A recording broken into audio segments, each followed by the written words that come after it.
This is the Financial Times at the Ambrosetti Forum in northern Italy at the Villa d'Este in Cernobbio. With me now is Sarah Gordon, Europe business editor for the Financial Times. Sarah, you were here last year. What is the mood compared with this time a year ago?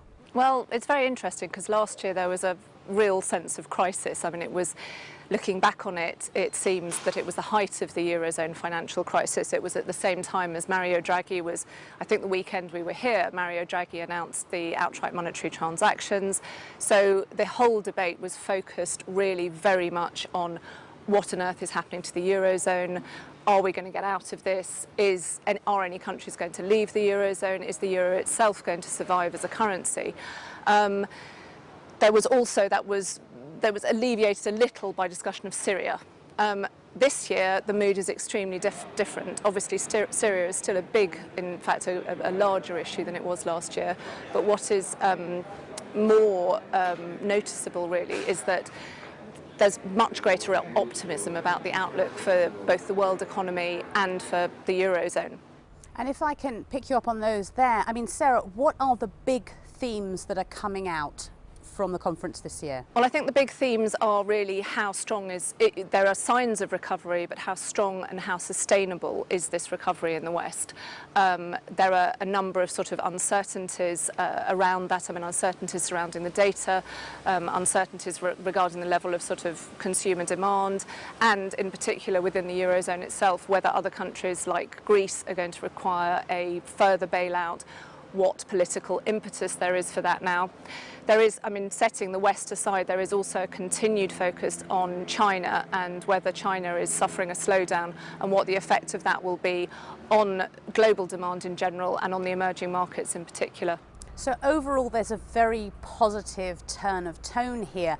What are the risks, though, that will, to undermining that greater positiveness? Yes, well, we've got Nouriel Roubini here. So obviously we've been spending a lot of the morning discussing the enormous risks to a positive outlook.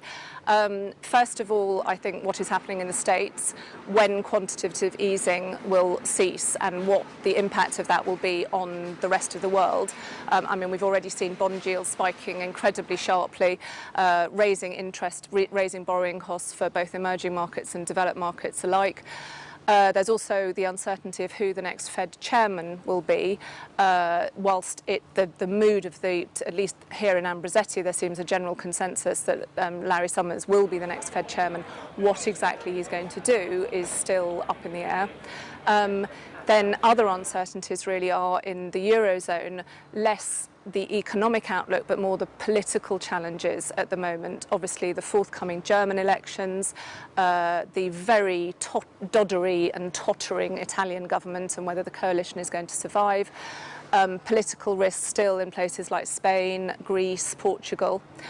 Then a lot of concerns about the emerging markets, which really, have sort of burst on the stage in terms of being a risk factor this year compared to last year. Real discussion about whether any of the emerging markets are going into a financial crisis of their own. And there's a particular focus in that sense on Brazil, Turkey and India. A lot of discussion about those three countries. And finally, China. Big question mark over what is China's economic growth rate going to be, what reform is going to happen in China, and China's impact both in the short term and long term on the composition of world trade. Well, thank you, Sarah. So light at the end of the tunnel, but some bumps along the way.